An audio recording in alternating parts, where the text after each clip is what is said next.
TLED online series की आज की क्लास में आप सभी का हार्दिक स्वागत है। आज के सेशन में हम लोग अपने पुराने टॉपिक सेट पर आगे का डिस्कशन करेंगे। तो आगे के डिस्कशन में हम लोगों को आज पढ़ना है समुच्चय निर्माण या गुण विधि पढ़नी है ना। गुण विधियां हम लोग अभी समुच्चय के बारे में यानी सेट के बारे में डिस्कशन कर रहे थे अपनी लास्ट सेशन में। तो सेट की फॉर्मल जानकारी हम लोगों ने प्राप्त कर ली थी और इसके बाद जो है हम सेट का रिप्रेजेंटेशन जो होता है यानी समुच्चय का जो निरूपण होता है, अर्थात हम समुच्चय को किन किन प्रकारों से लिख सकते हैं, हम इसके बारे में अध्ययन कर रहे थे। तो इसी क्रम में हमने बताया हुआ था कि समुच्चय का निरूपण दो विधियों से किया जाता है। पहली होती है रोस्टर विधि और दूसरी होती है समुच्चय निर्माण विधि। समुच्चय निर्माण जो विधि होती है इसको हम इंग्लिश में सेट बिल्डर मेथड मेथड कहते हैं, है ना। ये भी याद रखिएगा। तो हम लोग आगे कंटिन्यू करने से पहले एक बार पीछे का भी जरा 1 मिनट में रिवाइज कर लें, क्योंकि आज आगे के सेक्शन में आगे जो होगा हमारा सेशन, इसमें आपका न्यूमेरिकल पोर्शन कवर कवर कराने का प्रयास किया जाएगा मेरे द्वारा। कुछ क्वेश्चंस करवाए जाएंगे, तो उसके लिए आवश्यक है कि जो पुराना वाला हमने कल पढ़ाया था अपने लास्ट सेशन में आप लोगों को, हालांकि आप लोगों ने पढ़ा होगा ऐसी हमें उम्मीद है, आप समझ में भी आया होगा ऐसी भी उम्मीद है, क्योंकि आप लोग कुछ कमेंट वमेंट करते नहीं हो, इसलिए कोई बहुत ज़्यादा मैं समझ नहीं, आपको फीडबैक नहीं मिल पा रहा है, तो कहीं ना कहीं थोड़ा डाउट भी बना रहता है। तो इसीलिए हम एक बार स्टार्टिंग से चलते हैं, अपना पहले वाला 5 मिनट में रिवाइज करते हैं और 5 मिनट रिवाइज करने के बाद हम आज ही टॉपिक पे आते हैं। फिर जो है हम न्यूमेरिकल पोर्शन अपना सॉल्व करेंगे। और न्यूमेरिकल पोर्शन बड़े ध्यान से करिएगा, बल्कि मेरा ये कहना है कि अभी अगर आप लोग मेरी आवाज़ सुन रहे हैं, अगर सही से क्लास ले रहे हैं, तो अभी अपने पास एक नोटबुक और पेन, एक पेन रख लीजिएगा और जो भी इम्पोर्टेंट बातें हैं नोट करते रहिएगा। आगे अभी तक के पूरे सेशन में जो भी हमने पढ़ा है, इन सभी की न्यूमेरिकल एक्सरसाइज यानी कि सवाल जो है आपसे करवाए जाएंगे, तो उनमें जो है अपना पूरा पूरा योगदान दीजिएगा, सवाल करने का पूरा पूरा प्रयास करिएगा आप लोग, है ना। चलिए एक बार बैक आते हैं।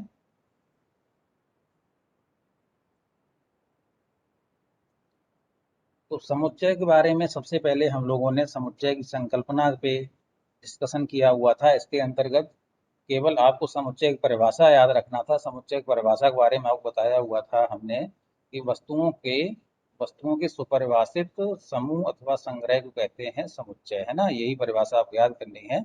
वस्तुओं के सुपरिभाषित समूह अथवा संग्रह को हम समुच्चय कहते हैं। इस समुच्चय के अंतर्गत ये भी बताया था कि सुपरिभाषित का अर्थ क्या होता है। सुपरिभाषित मीन्स बताया हुआ था कि आपके सामने अगर कभी कोई क्वेश्चन आ जाए या कोई ऐसा वर्ड आ जाए कि आप ये चेक करना हो कि ये वर्ड या ये क्वेश्चन सुपरिभाषित है या नहीं है, तो उसके लिए आप अपने माइंड में ही वो क्वेश्चन दोबारा करिए, किसी और से पूछना नहीं है, माइंड में किसी और से करना है क्वेश्चन। अगर आपको ऐसा लगता है कि ये क्वेश्चन हम चाहे जितने लोगों से करें हमें आंसर सेम मिलने वाला है, तो हम कहेंगे वो सुपरिभाषित शब्द है, वो सुपरिभाषित क्वेश्चन है। लेकिन अगर आपको ऐसी उम्मीद है कि अगर हम ये क्वेश्चन 10 लोगों से करेंगे तो 10 में से हमें दसियों लोगों के जवाब या किन्हीं एक का जवाब कम से कम हमें अलग मिल सकता है, तो इसका तात्पर्य ये कि वो सुपरिभाषित नहीं है ना। तो जब भी कभी आपके पास ऐसे एलिमेंट होंगे अगर वो सुपरिभाषित हैं, तो उनका जो समूह अथवा संग्रह है उसे हम समुच्चय कहते हैं। आज हम जरा इस पर डिस्कशन कम कर पा रहे हैं। अगर आप अभी भी सुपरिभाषित का अर्थ नहीं समझ पाए हैं या समुच्चय की परिभाषा सही से नहीं समझ पाए हैं, तो आगे का आगे के न्यूमेरिकल पोर्शन जो हम लगाएंगे उसका आप स्क्रीनशॉट ले लेना और उसे अपने पास लगाने से पहले एक बार आप जो है हमारा सेट का सेशन नंबर फर्स्ट जरूर देख लेना, तो उससे आपकी सब क्लियर हो जाएगा। आगे बढ़ते हैं। इसके बाद हमने डिस्कशन किया था समुच्चय के निरूपण पे, यानी कि समुच्चय को हम किस प्रकार से निरूपित करते हैं। तो बताया था हमने आपको कि समुच्चय को हमेशा अंग्रेजी भाषा के कैपिटल लेटर से निरूपित करते हैं, यानी कि ABCD से, और जो समुच्चय के अवयव हैं उन्हें स्मॉल लेटर से निरूपित हम लोग करते हैं, है ना। इसके बाद आगे बढ़े थे तो ये भी बताया था कि समुच्चय के जो अवयव होता है, जो समुच्चय का, जैसे कि अगर हमने ये एक समुच्चय लिखा है ए बराबर, एक समुच्चय लिखा हमने ए बराबर सी लिख दिया, सपोज करो, है ना, सी लिख दिया। तो अभी जैसे कि हमने लास्ट स्लाइड में बातचीत करी थी कि समुच्चय को हमेशा कैपिटल लेटर से रिप्रेजेंट करते हैं और समुच्चय के जो एलिमेंट होते हैं ना स्मॉल लेटर से रिप्रेजेंट करते हैं। तो उसका तात्पर्य हुआ है ये कि जो ए है वो एक समुच्चय है और जो स्मॉल सी है, जो स्मॉल सी है ये इस समुच्चय का एक अवयव है ना। इसीलिए स्मॉल सी जो है स्मॉल लेटर में है, जबकि कैपिटल एक जो है वो आपका कैपिटल लेटर में, क्योंकि ये एक समुच्चय है। और अगर हम इसे पढ़ें तो हम इसे ये पढ़ेंगे कि सी जो है सी, जो ये वर्ड सी आपको लिखा हुआ दिख रहा है, लेटर सी लिखा हुआ दिख रहा है, ये सी जो है वो समुच्चय ए का एक अवयव है। इसका तात्पर्य ये हुआ है, तो वही इन्होंने ए माना है, हमने ए माना है, बल्कि अगर हम यहाँ ए लिख दें तो फिर आप इसको फिर ए पढ़ने लगेंगे तो फिर एग्जाम्पल हमारा यही वाला हो जाएगा, इसको ए लिखे ले रहे हैं। तो इसका तात्पर्य ये हुआ कि जो स्मॉल ए है वो समुच्चय ए का एक अवयव है। अब इतनी बड़ी बात हमें कहनी पड़ी है आपसे, लेकिन अगर हमें इतनी बड़ी बात अगर गणित भाषा में कहनी हो, अगर हमें गणित में दर्शानी हो, तो जो ये वाला आप देख रहे हैं लिखा हुआ, ये हम केवल लिखेंगे, इसका मीनिंग सेम यही हो जाएगा। क्या इसका मीनिंग हो जाएगा कि स्मॉल ए समुच्चय ए का एक अवयव है।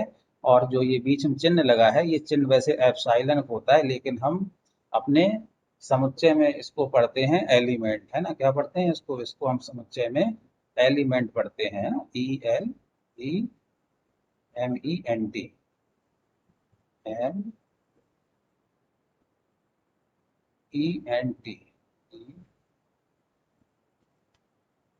एन और टी, समुच्चय में हम इसको एलिमेंट पढ़ेंगे। तो इसको हम पढ़ सकते हैं small A is the element of capital ए। इसका तात्पर्य यही हुआ है कि स्मॉल ए समुच्चय ए का एक अवयव है ना। अगर अवयव नहीं होता, जैसे अगर इसमें बी की बात करी जा रही है, तो बी देखो यहाँ पे नहीं है। अगर यहाँ पे ऐसी संख्या नहीं है जिसकी हम बात कर रहे हैं, तो हम क्या करेंगे, हम यही एलिमेंट लिखकर इसको काट देंगे। जैसे आपने ये लिखा है, ये हमने काट दिया है। तो अब हम इसको पढ़ेंगे, B is not element of capital A, यानी कि बी जो है कैपिटल ए का अवयव नहीं है। फिर हम इसको ऐसे कुछ पढ़ेंगे। आगे बढ़ते हैं।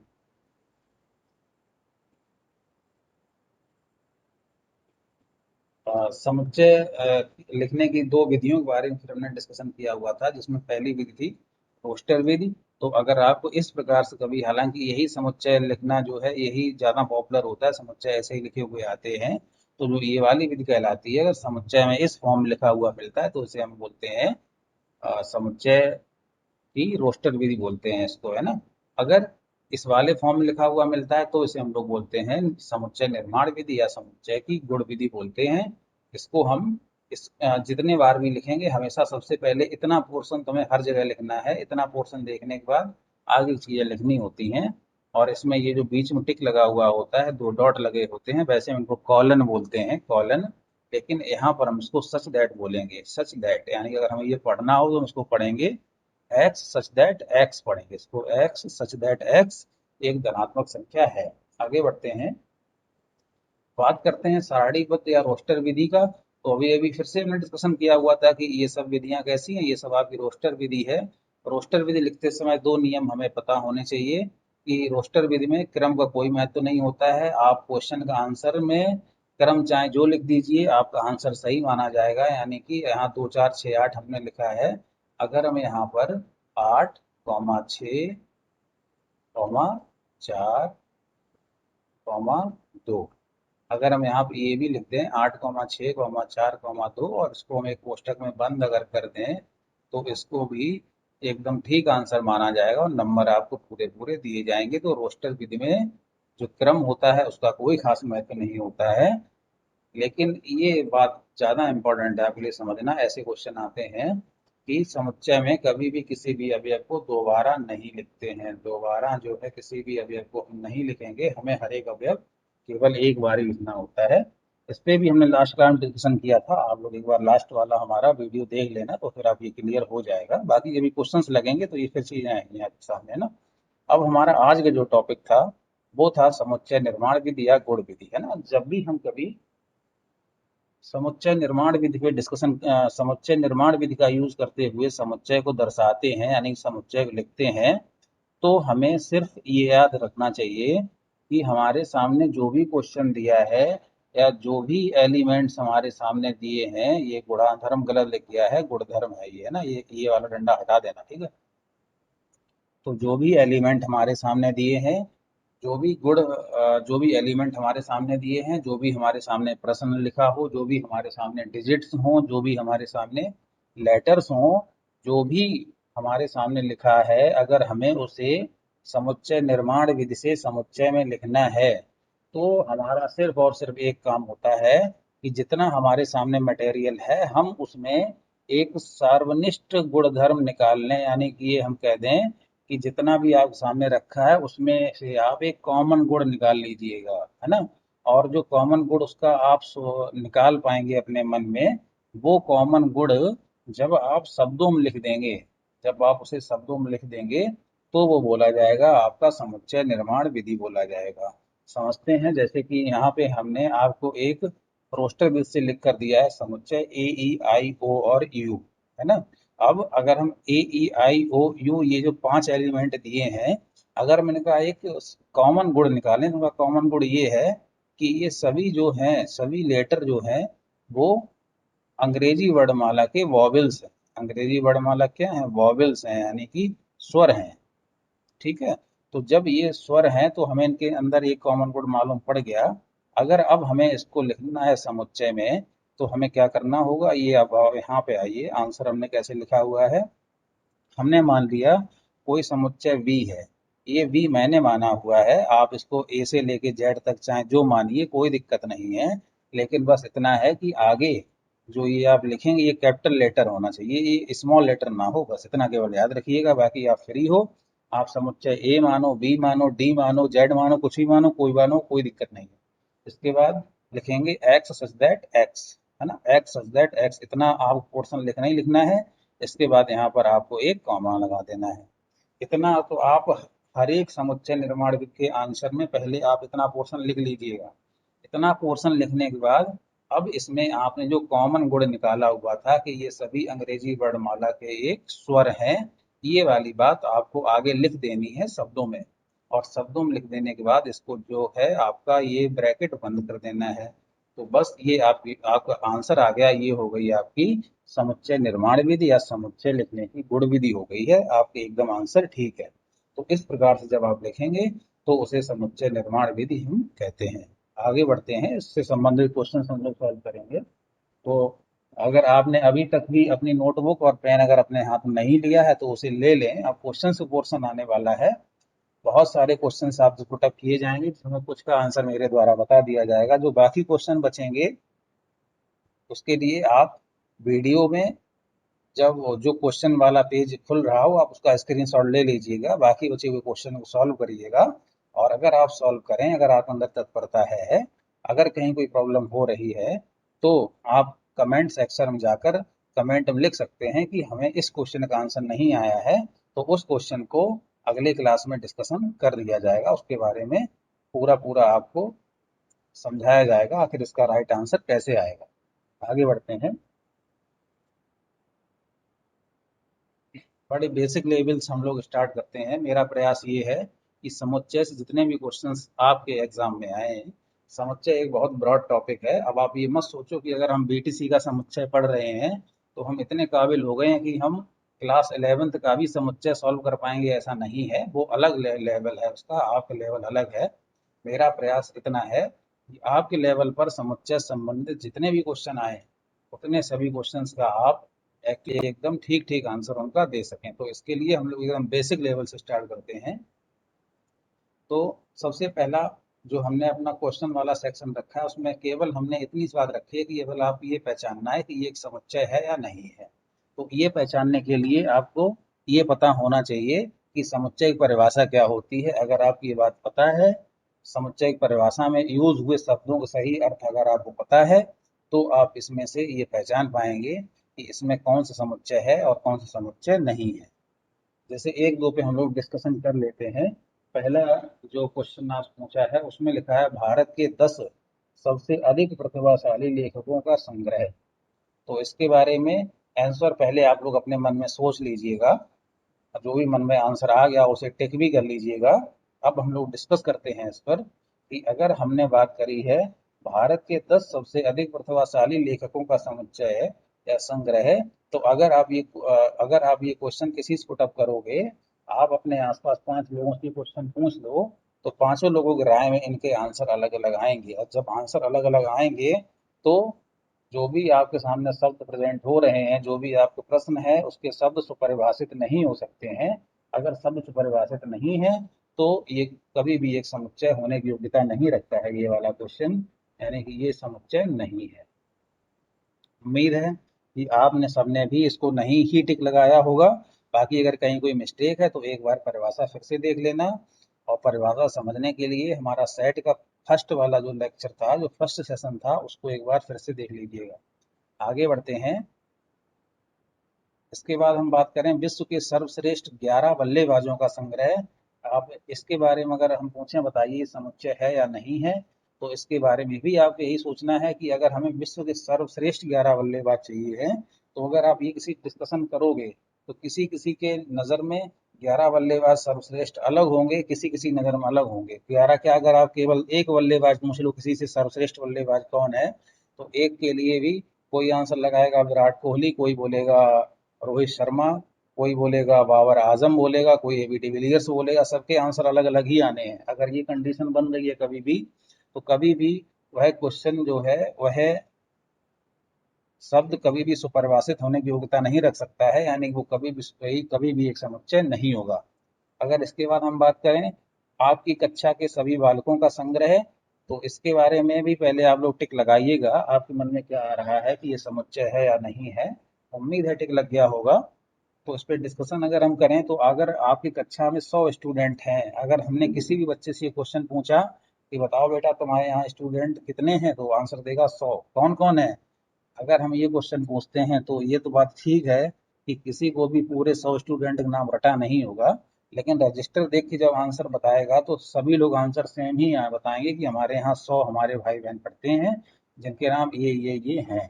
तो अगर ये बात एकदम ठीक है, अगर सबके मुंह से अगर आंसर समान निकलने की संभावना है, तो वो हमेशा एक समुच्चय होगा। समुच्चय वो एक समुच्चय में शामिल होने की योग्यता रखेगा। बाकी जो दो क्वेश्चन हैं इनको आप लोग सॉल्व करिएगा। जो भी आंसर आए, अगर आप अपने आंसर्स में डाउट है तो कमेंट सेक्शन में लिखिएगा, हम लोग उस पर आगे डिस्कशन करेंगे। आगे बढ़ते हैं। इसके बाद आपसे एक क्वेश्चन पूछा है कि एक समुच्चय आपको दिया है ए बराबर 1 2 3 4 5 एंड 6। इसमें रिक्त स्थानों में उपयुक्त प्रतीक एलिमेंट या नॉट एलिमेंट आपको फिल करना है, यानी कि ये इसका अवयव है या इसका अवयव नहीं है, ये आप फिल करना है। तो अगर आपको एक समुच्चय ये दिया गया है, इसको पहले अपने पेज पर लिख लीजिएगा। ए बराबर क्या लिखेंगे? ए बराबर पेज पे लिखेंगे ए बराबर जो भी लिखा है इसमें, हमारे खैर सामने ही लिखा है, आप लोग भी लिख लीजिएगा 1 2 3 4 5 6। अब आपसे पूछा गया है कि जो रिक्त स्थान है इसमें ये फिल किया जाएगा एलिमेंट या नॉट एलिमेंट, क्या फिल किया जाएगा? तो इसके लिए हमने क्या बताया था, एलिमेंट का तात्पर्य ये होता है कि ये इसका अवयव है, यानी कि अगर एलिमेंट चिन्ह लगाना है तो जो संख्या लिखी है वो इसमें होनी चाहिए, तो एलिमेंट चिन्ह लगेगा। अगर नॉट एलिमेंट है, यानी इसका तात्पर्य ये हुआ है कि जो संख्या आगे लिखी है अगर वो इसमें नहीं है, इस समुच्चय में नहीं है, तो उसे हम इसका अवयव नहीं मानेंगे। उस कंडीशन में नॉट एलिमेंट का हम टिक करेंगे, इसको लगाएंगे। तो अगर हम पहला क्वेश्चन पुटअप करें 5 डॉट डॉट ए, तो ये देखिए जो 5 है क्या वो इसके अंदर कहीं है 5? तो देखो ये दिख रहा है यहाँ 5 लिखा हुआ है। अगर 5 लिखा है तो यहाँ पे हम एलिमेंट टिक लगाएंगे, यानी कि 5 इसका एक अवयव है। 8 देखते हैं, देखिए 8 कहीं लिखा है इसमें? 8 इसमें कहीं पे भी नहीं लिखा है, केवल 6 तक है, तो यानी कि ये इसका अवयव नहीं है। तो यानी कि 8 इज नॉट एलिमेंट ऑफ ए, यानी कि 8 जो है वो समुच्चय ए का अवयव नहीं है। उम्मीद है आप लोगों को समझ में आ गया होगा। बाकी का आप स्क्रीनशॉट लीजिएगा, सबके आंसर लिखिएगा। अगर आप अपने आंसर से संतुष्ट हैं तो अच्छी बात है, अगर कहीं कोई आपको डाउट है तो फिर आप मुझसे डिस्कशन कर सकते हैं कमेंट सेक्शन में, अपनी अपनी जो भी प्रॉब्लम है आप उसको लिख सकते हैं। आगे बढ़ते हैं। अगला क्वेश्चन है बाईं ओर रोस्टर रूप में लिखित और दाईं ओर समुच्चय निर्माण रूप में वर्णित समुच्चयों का सही मिलान करना है। तो चूंकि हम इन पे आगे बहुत सारे क्वेश्चंस करने वाले हैं, इनसे क्वेश्चन आते हैं हमारे पेपर में, तो पहले एक बार एक सरसरी नजर डाल लीजिएगा कि इनको पहचान लीजिएगा कि कौन से आपस में ये मैचिंग है, यानी कौन से ठीक है। अगर आप यहाँ से अगर पहचानना सीख गए तो आप आगे लिखना भी सीख जाएंगे, है ना। तो जैसे कि पहला जो इधर दिया गया है 1 2 3 एंड 6, तो 1 2 3 एंड 6 जो ये समुच्चय लिखा हुआ है, तो ये बताइए इनमें से किसका अर्थ जो है, ये निर्माण विधि है, अभी अभी हमने इसको पढ़ाया है आपको, ये समुच्चय की निर्माण रूप विधि है। और उधर लिखा है समुच्चय की रोस्टर विधि लिखी हुई है। तो दोनों की बातें ऐसा 1 2 3 6 जो यहाँ लिखा हुआ है, तो इनमें से ऐसी कौन सा विकल्प है जिसका आंसर 1 2 3 6 ही होगा, हमें सेम मैच करना है। तो पढ़िएगा, पहला लिखा है एक्स सच दैट एक्स एक अभाज्य संख्या है और 6 की भाजक है। एक्स सच दैट एक्स एक अभाज्य संख्या है और 6 की भाजक है। एक सेकेंड जरा, एक सेकेंड।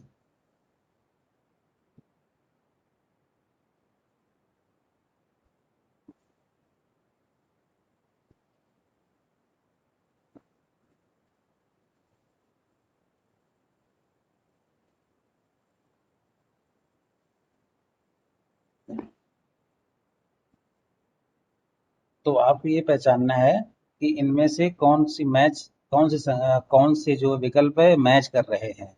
यहाँ लिखा है 1 2 3 6, तो इनमें से ये पहचानिए कि 1 2 3 6 कहाँ लिखा हुआ है। तो अगर हम इसको पढ़ें तो लिखा हुआ है एक्स सच दैट एक्स एक अभाज्य संख्या है, एक अभाज्य संख्या है और 6 की भाजक है। ठीक है। इसके बाद यहाँ 10 लिखा है, तो 10 के कोई मतलब है नहीं, यहाँ कहीं 10 लिखा ही नहीं है। ठीक है। इसके बाद फिर एक और लिखा है, एक ये गलत लग गया है, प्राकृतिक संख्या है ना, प्राकृतिक होगा, प्राकृत कर लो। प्राकृत या प्राकृतिक तो एक ही बात है, प्राकृत संख्या है और 6 की भाजक है। ठीक है। तो इसमें चूंकि 6 इंक्लूड है, तो हम सीरीज बात है कि इन दोनों में से कोई एक आंसर होगा। तो अगर हम देखें, पहले ही बार में लिखा गया है एक्स सच दैट एक्स एक अभाज्य संख्या है और 6 की भाजक है, 6 की भाजक है। और दूसरा लिखा है एक प्राकृत संख्या है और 6 की भाजक है, दोनों में 6 की भाजक शब्द लिखा हुआ है। अब हमें ये देखना है कि इन दोनों में से इसके लिए राइट आंसर कौन सा है। तो अगर आप राइट आंसर देखोगे, तो इसमें जो टर्म यूज किया गया है अभाज्य संख्या, अभाज्य संख्या जो टर्म यूज किया है, तो जो अभाज्य संख्या की जब हम बात करते हैं तो सबसे छोटी अभाज्य संख्या 2 होती है ना। एक जो है वो ना ही भाज्य है और ना ही अभाज्य है। तो जो एक वाला ऑप्शन है वो इसमें कभी भी लागू नहीं हो सकता है, क्योंकि यहाँ पर हम अभाज्य संख्याओं की बात कर रहे हैं।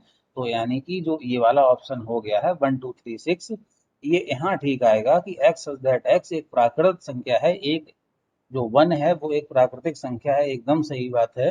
और 6 की भाजक है, यानी कि ये जो संख्याएं ये दी हैं इनका सभी का 6 में भाग जा रहा है। तो देख चेक करिए एक बार, एक एक का तो सभी में भाग जाता ही जाता है, 2 का भी 6 में भाग जाएगा, 2 तियां 6, 3 का भी 6 में भाग जाएगा, 3 दूनी 6, और 6 का भी 6 में भाग जाएगा, 6 एकम 6, यानी कि ये वाला ऑप्शन ठीक हो गया। ठीक है। भाजक ये भी है, लेकिन बात ये है कि अगर हम इस यहाँ से मिलाएंगे तो इसमें जो है हमें अभाज्य संख्या चाहिए है जो यहाँ मिलेगी, लेकिन इसमें जो 1 है, 1 ना ही भाज्य में काउंट हो सकती है ना ही अभाज्य में काउंट हो सकती है, सिर्फ और सिर्फ प्राकृतिक संख्या है वो। तो इसलिए इसका ऑप्शन ये वाला ठीक हो जाएगा। अगर हम 2 और 3 से बात करेंगे, तो अब हमें ऊपर आना है एक्स सच दैट एक्स एक अभाज्य संख्या है और 6 की भाजक है, तो सबसे छोटी अभाज्य संख्या 2 होती है। तो देखिए 2 लिखा है और 3 लिखा है, तो दोनों ही अभाज्य संख्याएं हैं। अभाज्य संख्याएं वो होती हैं जिनमें किसी को भाग ना जाए, सिर्फ और सिर्फ 1 और स्वयं से भाग जाए, उन्हें हम बोलते हैं अभाज्य संख्याएं। तो ये 2 और 3 है, ये सिर्फ और सिर्फ 1 से कटती हैं और अपने खुद से कटती हैं, इसलिए अब आप ये अभाज्य संख्याएं हो गई हैं। और ये दोनों ही संख्याएं यहाँ पर 6 की भाजक हैं, 2 तियां 6 होता है, 3 दूनी 6 होता है, दोनों ही संख्या 6 की भाजक भी हैं, यानी कि सेकेंड का फर्स्ट वाला ऑप्शन ठीक हो गया है। अब अगर हम बात करें MATHEICS की, MATHEICS की, इसके लिए कौन सा ऑप्शन ठीक है, उसमें कुछ हमें दिमाग लगाना ही नहीं है। केवल यहीं पे ये लेटर्स दिए गए थे, बाकी किसी में लेटर्स हैं नहीं, सभी में डिजिट्स का यूज हुआ है, तो सीरीज बात है इसका ऑप्शन ये वाला ठीक हो जाएगा। अब ये वाला ठीक हो जाएगा, लेकिन समझते हैं कैसे होगा।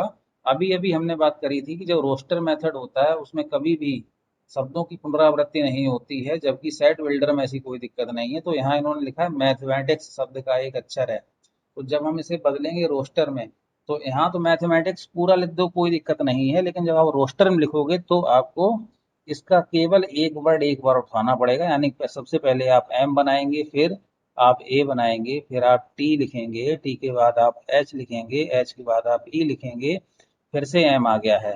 तो कभी भी रोस्टर मेथड में हम किसी भी लेटर की पुनरावृत्ति नहीं करते हैं, यानी हम एम नहीं लिखेंगे। अब फिर से ए आ गया है, हम ये भी लिख चुके हैं, ये भी नहीं लिखना है हमें। टी भी लिख चुके हैं, टी भी नहीं लिखना है हमें। फिर हम लिखेंगे आई, सी और एस। तो ये आपका रोस्टर मेथड से हो गया है, तो इसका ऑप्शन ये वाला हो जाएगा। और 1 3 5 7 एंड 9 जो है, तो ये क्या है, ये भी आपकी एक क्या है, ये विषम संख्या है। हम ये वाला पढ़ते हैं, संख्या 10 से कम एक विषम प्राकृतिक संख्या है। प्राकृतिक संख्या यहाँ भी लिखा हुआ है, गलत थोड़ा हो गया है, प्राकृतिक कर लीजिएगा, यहाँ प्राकृतिक है ना, प्राकृतिक संख्या है, ठीक है। तो विषम संख्याएं होनी चाहिए 10 से कम वाली। ये हमसे कह रहा है कि कोई ऐसा समुच्चय होगा जहां पर 10 से कम की विषम संख्याएं लिखी होंगी। तो इनमें सब में देखोगे तो 10 से कम की जो विषम संख्याएं हैं वो इसी में लिखी हैं, 1 3 5 7 और 9, यानी कि फोर्थ का जो है आपका ऑप्शन नंबर बी वाला राइट आंसर हो जाए। तो इतना हो गया, आगे बढ़ते हैं। निम्नलिखित समुच्चयों को रोस्टर रूप में हमको लिखना है। समुच्चय हमें यहाँ पे सेट बिल्डर मेथड में दिए हुए हैं या फ्रीली दिए हुए होंगे, इनको हमें रोस्टर मेथड में लिखना है। तो रोस्टर मेथड में कैसे लिखेंगे, जैसे कि पहला आपसे क्वेश्चन दिया गया है, एक्स सच दैट एक्स एक पूर्णांक है जो, और कह लो जो, हम उससे मतलब नहीं, जो -3 है ना, -3 is less than x is less than 7, ये लिखा। -3 is less than x and less than 7। तो हमें इसको जो है किस रूप में लिखना है, रोस्टर मेथड में लिखना है, रोस्टर रूप में लिखना है। तो हमें ये पढ़ना पड़ेगा, देखो कोई संख्या x है, ठीक है, उससे दिक्कत है नहीं, x कोई संख्या हो सकती, कोई भी होगी। तो हमें ऐसे मान लिखने हैं इसके जो कि -3 से कैसे हों, बड़े हों। ये जो x, ये वाला जो इधर खुला हुआ दिख रहा है, यानी कि x की वैल्यू जो है इसके लिए खुली है, यानी कि इसके लिए x इससे बड़ा होगा, जबकि 7 से x कैसा होगा, छोटा होगा। तो हमें ये चीज़ें लिखनी है, कैसे लिखेंगे हम लोग। अब आप बढ़िए, हमें ऐसे सभी डिजिट लिखने हैं एक समुच्चय के अंदर जिनका मान 7 से कैसा हो, छोटा हो। ये देखो, जब भी ये वाला सिस्टम आता है, ये जो लगे हुए हैं इनको हम लेस देन कहते हैं। तो उससे आप मतलब ना रखो, आप मतलब ये रखो कि ये जिधर की ओर ये बंद होते हैं, जिधर की ओर बंद होते हैं उधर का मान छोटा होता है। तो अगर हम यहाँ की बात करें तो 7 की ओर खुला है, x की ओर बंद है, यानी कि x का मान 7 से छोटा होगा। 7 से छोटा होगा यानी कहाँ तक इसका मान हो सकता है, इसका मान 6 तक हो सकता है, 6 के आगे इसका मान नहीं बढ़ेगा, ठीक है। अब जो इधर लगा हुआ था तो इधर भी इसका मुंह इधर बंद था, तो इसका तात्पर्य ये हुआ है कि x का मान -3 से कैसा होगा, बड़ा होगा। -3 से बड़ा होगा यानी कि -3 से बड़ी संख्या कौन सी होती है, अपने मन में सोचिए। कौन सी लिखें यहाँ, तो सबने -4 सोचा होगा, तो आप लोग एकदम से गलत हैं। -4 संख्या -3 से छोटी होती है। जब आप माइनस में बढ़ते हो, तो माइनस में जब आप आगे बढ़ोगे तो जितना बड़ा नंबर होगा वो उतना ही छोटा होगा, और जितना छोटा नंबर होगा उतना ही बड़ा होगा। तो -3 से बड़ी संख्या कौन सी होती है, -2 होती है। तो हमें समुच्चय इस प्रकार से लिखना है जिसमें यहाँ से लेकर यहाँ तक की सभी संख्याएं आ जाएं। अब बढ़िए, अब आगे -2 हो गया, इसके बाद फिर -1 हो गया, फिर आपका 0 हो गया, और फिर यहाँ से आगे रखिए जारी अपना। 1 लिखिए, 2 लिखिए, 3 लिखिए, डॉट डॉट सभी लिख दीजिए ना, 1 2 3 4 5 और बचा है वो भी लिखिए, हमारे पास जगह थोड़ी कम बची है। 4 5 एंड 6 तक लिख लीजिएगा, उसके बाद आप ये कोष्टक बंद कर दीजिएगा। तो ये आपका रोस्टर मेथड में वही चीज़ लिख गई है जो यहाँ पर समुच्चय निर्माण निर्माण मेथड से जो चीज़ लिखी हुई थी, वो चीज़ आपकी ये रोस्टर मेथड में यहाँ पर लिखी जा चुकी है। इसी प्रकार से क्वेश्चन नंबर 2 आप लोग खुद सॉल्व करिएगा। क्वेश्चन नंबर 3 हम लोग एक बार डिस्कशन कर लेते हैं, जो कि यहाँ फोर्थ लिख गया है, थोड़ी गलती हो गई है। इस पर हम लोग डिस्कशन, ये बल्कि सभी लग रहा है मुझे गलत हो गए हैं, है ना। एक क्वेश्चन 20 से लग रहा है मैंने हटा दिया होगा, इसलिए ऐसा सब कुछ हो गया है। तो इसको सेकेंड करिए, क्वेश्चन नंबर सेकेंड है ये, क्वेश्चन नंबर सेकेंड, ये क्वेश्चन नंबर थर्ड, ये क्वेश्चन नंबर 4 और ये क्वेश्चन नंबर 5, यानी कि ये नहीं है ना, ये हटा देना। तो सेकंड नंबर अपने आप से लगाइएगा। थर्ड नंबर मैं देखता हूँ, थर्ड को सॉल्व करता हूँ मैं। तो थर्ड में क्या लिखा है, एक्स सच दैट एक्स एक अभाज्य संख्या है जो 60 की भाजक है, जो 60 की भाजक है। भाजक का तात्पर्य ये है कि हमें 60 से छोटी वो संख्याएं चाहिए हैं जो 60 को काट सकें। और अगली बात जो यहाँ सबसे मेन बात लिखी है वो क्या है, वो लिखी है अभाज्य संख्या है, हमें केवल अभाज्य संख्याएं ही चाहिए हैं। तो अगर हम भाजक की बात करें तो सबसे पहले तो एक प्रत्येक संख्या को काटता है, लेकिन एक ना ही भाज्य होता है ना ही अभाज्य होता है, यानी कि हम एक इसमें नहीं लिखेंगे। आगे बढ़ते हैं, दो। दो सबसे छोटी अभाज्य संख्या है, 2 से 60 कट जाएगा, 2 लिख दीजिए। इसके बाद 2 के बाद 3 से भी 60 कटेगा, 3 लिख दीजिए। 4 से 60 कटेगा, लेकिन 4 खुद में 2 से कट जाता है, यानी 4 एक अभाज्य संख्या नहीं है, छोड़िए उसको। 5 पे आइए, 5 से 60 कटेगा, 12 पंचे 60 होते हैं, 5 अभाज्य संख्या भी है, 5 किसी से नहीं कटती है, तो 5 हो जाएगा। 6 से भी 60 कटेगा, लेकिन 6 भाज्य संख्या नहीं है, सॉरी 6 एक भाज्य संख्या है, अभाज्य नहीं है। आगे बढ़िए, फिर इसके बाद सीधा 10 से कटेगा, 10 छक्के 60, लेकिन 10 भी एक भाज्य संख्या है, हमें केवल अभाज्य लिखनी है, तो ये भी हम लोग नहीं लिख सकते हैं। इसके बाद फिर 12 से कटेगा, 15 से कटेगा, बाकी इन सबसे कटता रहेगा। तो कुल मिलाकर हमारे पास जो अभाज्य संख्याएं आई हैं जिनसे कि 60 को हम काट सकते हैं, वो केवल 3 संख्याएं हैं, 2, 3 और 5। इनके अलावा और संख्याओं से 60 कटता तो है, लेकिन वो सभी संख्याएं कैसी होती हैं, वो सभी संख्याएं आपकी भाज्य संख्याएं होती हैं। तो हम उनको इस आंसर में इंक्लूड हम लोग नहीं कर सकते हैं। यहाँ एक गलती ये हो गई है कि लास्ट में कॉमा लग गया है, यहाँ हमें कॉमा नहीं लगाना होता है, हटा दीजिएगा इसको। ठीक है, तो ये हो गया आपका इसका आंसर। आगे बढ़ते हैं। बाकी आप इसका स्क्रीनशॉट लीजिएगा, अपने क्वेश्चन सॉल्व करिएगा, कोई प्रॉब्लम हो तो डिस्कस करिएगा अगली क्लास में। इसके बाद आगे बढ़ते हैं। तो इसी प्रकार से ये हमने कुछ रोस्टर फॉर्म में आपको क्वेश्चंस दिए हुए हैं, रोस्टर फॉर्म में है, आपको इनको समुच्चय निर्माण विधि में लिखना है। समुच्चय निर्माण विधि यानी कि एक्स सच दैट एक्स लिखेंगे पहले आप, आगे x such that x, x such that x लिखकर जो है एक कॉमा लगाएंगे, उसके बाद इनमें से जो कॉमन गुण है उसको ढूंढिएगा और उसको यहाँ पर अपनी भाषा में लिख दीजिएगा, तो वो आपकी समुच्चय निर्माण विधि हो जाएगी। तो इन सभी क्वेश्चंस का आंसर आपको खुद से करना है, और अगर कहीं कोई प्रॉब्लम हो रही है तो फिर आप कमेंट सेक्शन में मैसेज करिएगा, टाइप करिएगा, उसको पढ़ के फिर हम इसको अगली क्लास में डिस्कस करते हैं। अब आज तक जो हमने पढ़ाया है उससे संबंधित आपकी डिफिकल्टी लेवल के अकॉर्डिंग सभी सवाल हम लोग डिस्कस कर चुके हैं। आगे कल हम एक नए टॉपिक को पढ़ेंगे, और 1-2 दिनों बाद जो है अपना जो सेट वाला पोर्शन है इसको कंप्लीट करने का प्रयास करेंगे। Thank you.